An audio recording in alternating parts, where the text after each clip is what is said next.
Hi, my name is Al Getler, and welcome back to another episode of Lead or Be Led.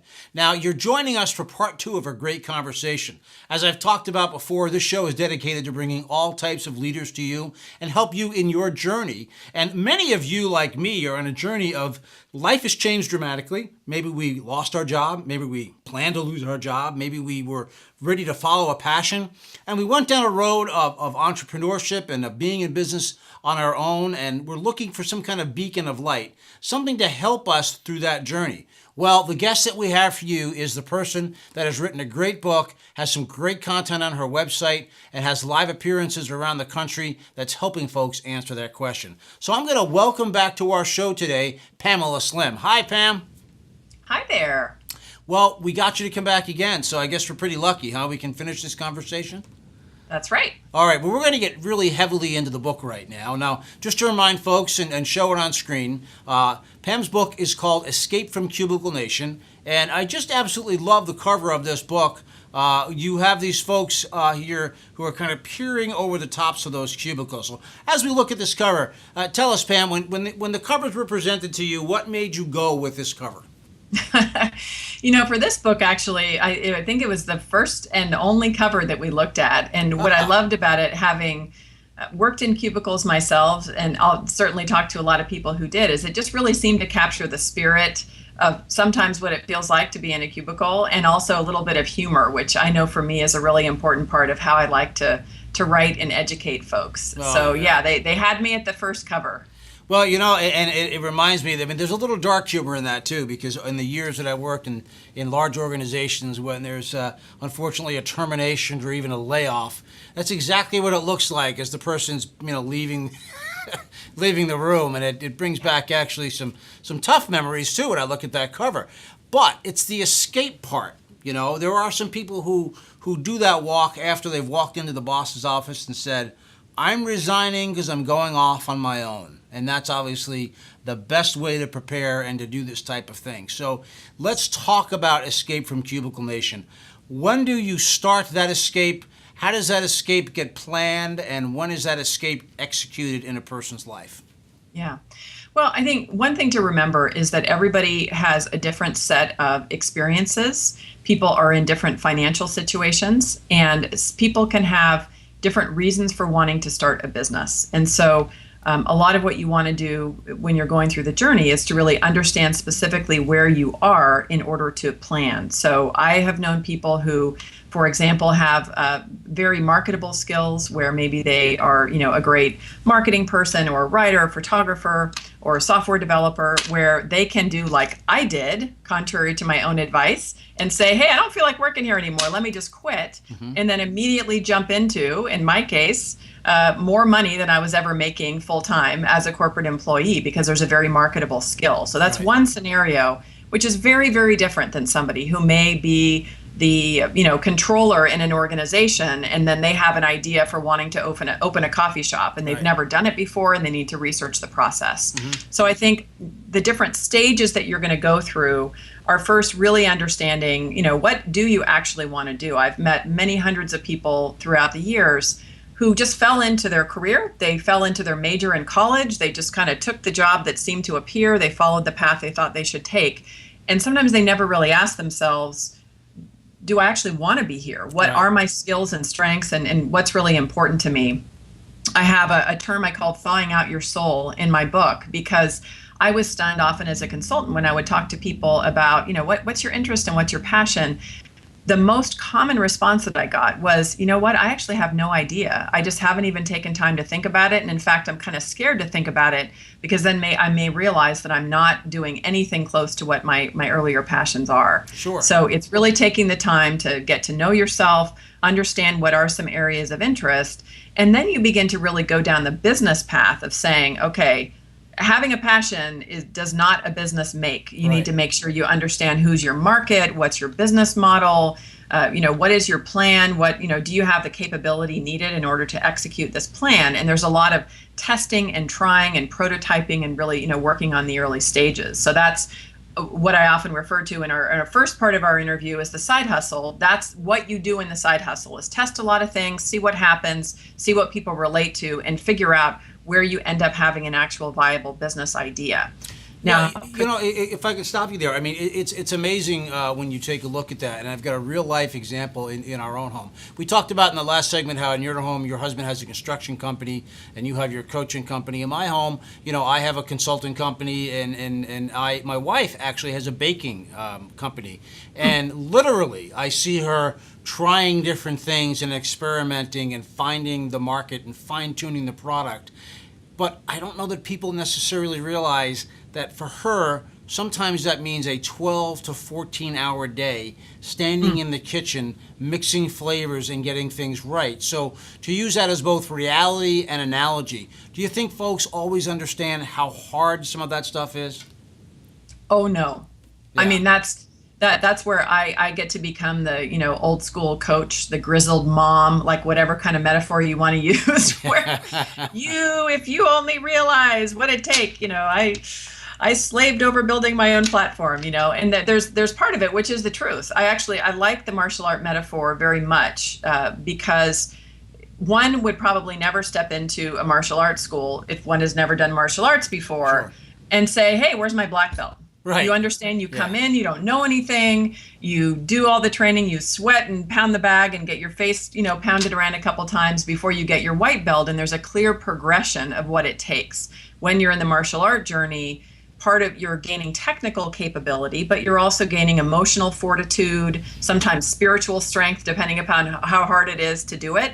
And you're gaining experience. And so that when you do get to the higher levels and you have bigger challenges, then you're actually physically and emotionally capable in order to take them on. So that actually is really the realistic path that you have in business. We have a lot of marketing folklore and the occasional strike it rich story where somebody like starts something in their kitchen and then, QVC calls or whatever, Walmart all of a sudden wants to distribute it. But that's very often not the case. Right. And I find, with the martial art metaphor, it often can be too that if people have not taken the time to really build their business and their skills and capabilities, that sometimes they're not prepared for success. Yeah. So part of the journey is realizing that it's a ongoing process of testing and trying. You want to be as efficient as possible. I'm not suggesting that everybody needs to take 10 years in order to do it, but you need to have an appreciation for the fact that it is a totally new way of working, and you need to put in the time and energy in order to learn how to do it. So that's one of the first steps from the standpoint of escaping from Cubicle Nation. What else do we have to consider? So the other huge considerations are actually about the rest of your life. What is your financial situation? Do you know what your financial situation is? What are your goals? How much money do you need to have set aside? That's where people need to look very specifically at what is their run rate, right? How much money are they spending each month? Do they want to be cutting back on expenses? What are their plans for what they need to have in retirement and college accounts and, in regular funding? And often that discussion really is one that should happen if you have a partner or a spouse in conjunction with the rest of the family. When you go into business, it's not just you, it's your entire family who goes in business with you. Sure. And I always recommend having a very specific plan because you're not sure when you quit how exactly things will go. An example of a specific thing to do with your spouse is to come to some agreements and say, okay, once we get to this level in our savings account of our startup funds, if I'm not, replacing that money or making money, here's what our backup plan is going to be, right? You might go back to work. I might take, a side consulting project in order to make it happen. But you need to make sure that you really think through what are all your needs that you have on the financial side. It's where some clients I've had have made decisions to, let's say, move out of New York City, which is, ridiculous in terms of rent or, mortgage payments, and decide to move somewhere else where there's a much better cost of living. Living here in Mesa, Arizona, let me tell you, is a lot different than living in the San Francisco Bay Area. Sure. Right? In terms of cost of living. So that's another really important part of the journey that you want to make sure that you have clarity around, because that can kill you if you're not really planning for it. Mm-hmm. And then I think the other really important piece when you do have that foundation of actually working on that product or service to make sure it's viable is where you also want to be thinking about your marketing and sales plan. How are you going to begin to build your platform, your profile, connect with your customers, and really begin to get the word out there? Yeah, and that last one is something that fascinates me in some respects, that there are people who reach a level of success, and by all definitions, some of them are pretty successful, but they haven't even embarked upon a marketing plan. They haven't even embarked upon the new marketing, which is, what we've talked about with several of our guests on this show, that, if you think marketing was the yellow pages and, an ad in the local newspaper and, hey, people are going to come rushing in the door. Well, I got news for you, Charlie. Things have changed dramatically in the past 5 to 10 years. So not only is there marketing, but there's learning about marketing in today's world that people have to pick up upon. Now, you've mentioned the term platform a couple of times. What are you talking about when you say platform? Platform is really the way in which you're known via the internet. So okay. a good quick check to see how your platform is where you might put your name in Google and see what pops up. Okay. I happen to have kind of a unique name, so it's kind of not fair that way, Pam Slim. There aren't a lot of us out there in the world. Right. But I've also done a lot in order to feed Google with lots and lots of information. So generally you think about things like mailing lists. You have an email mailing list. How many subscribers do you have?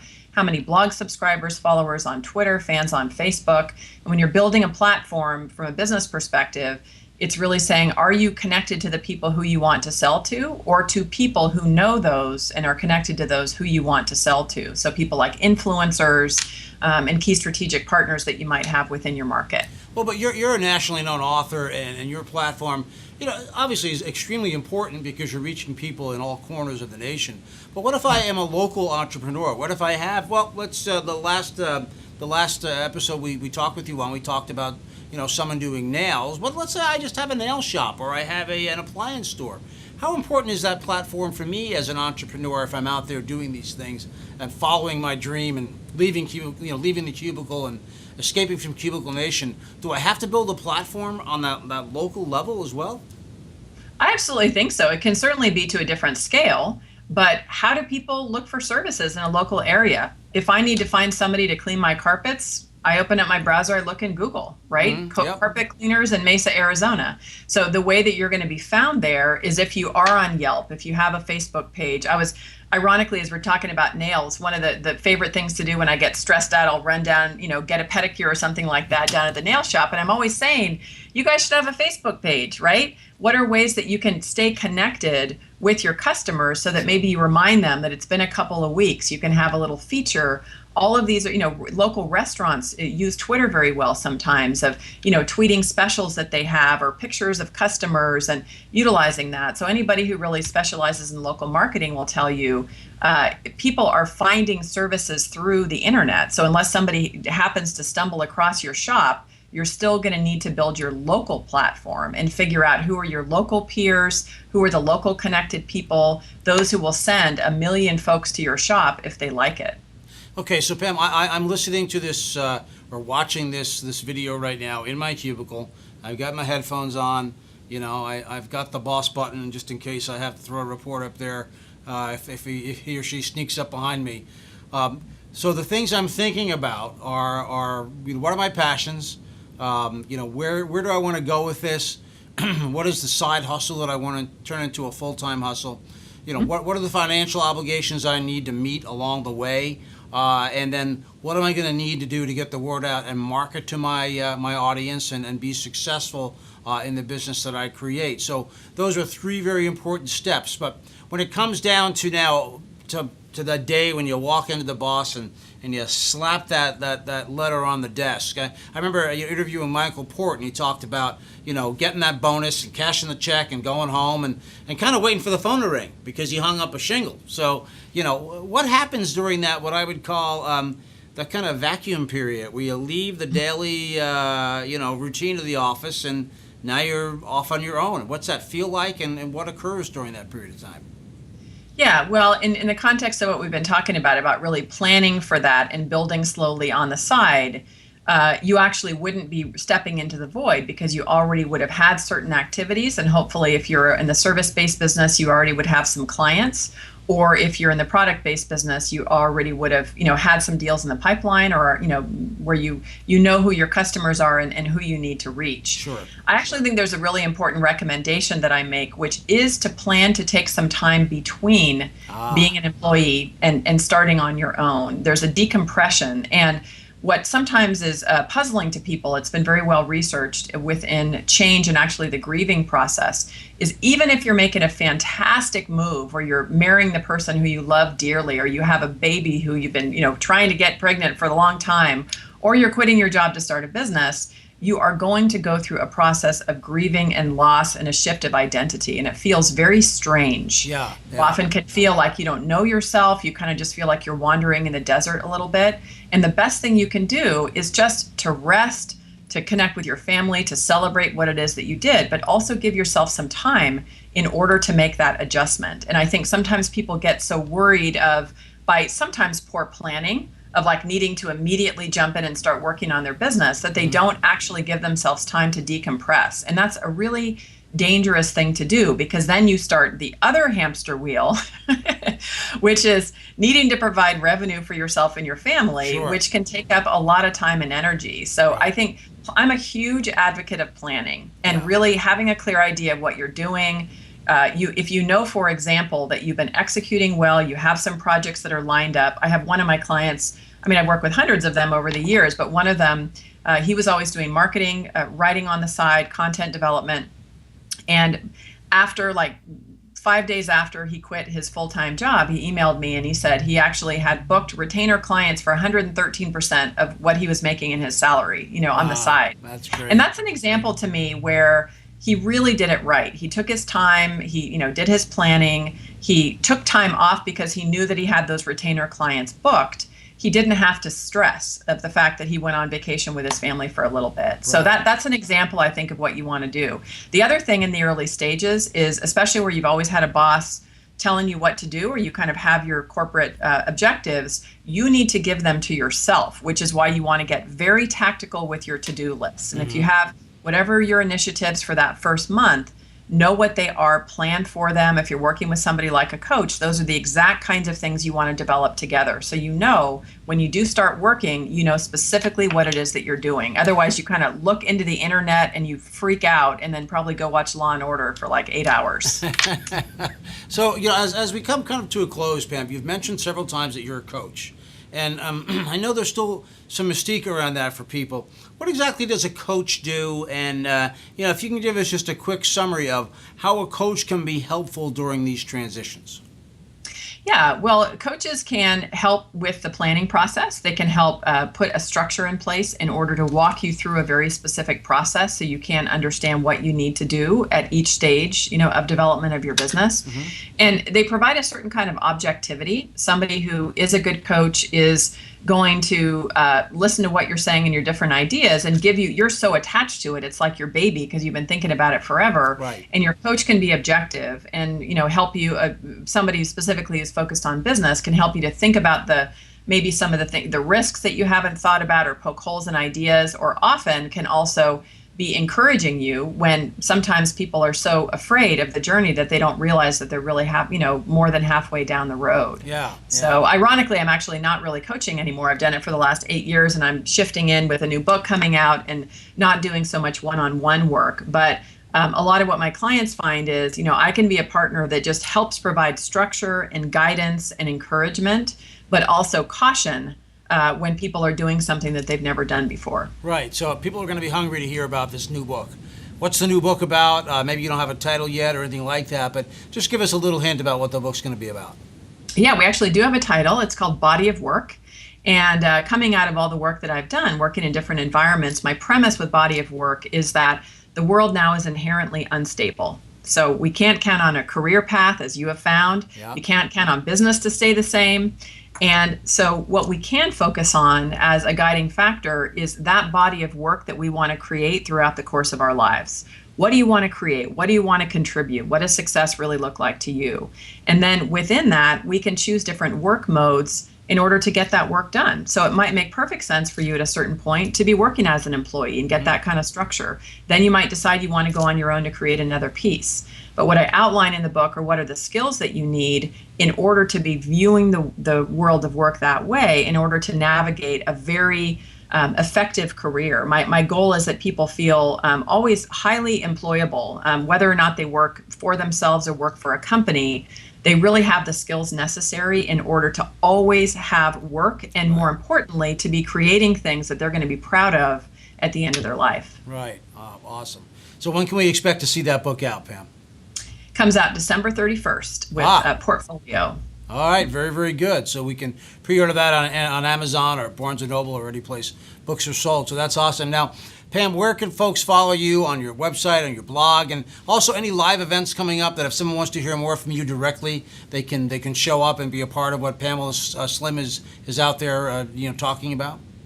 Yeah, definitely. So you can find me currently at escapefromcubiclenation.com.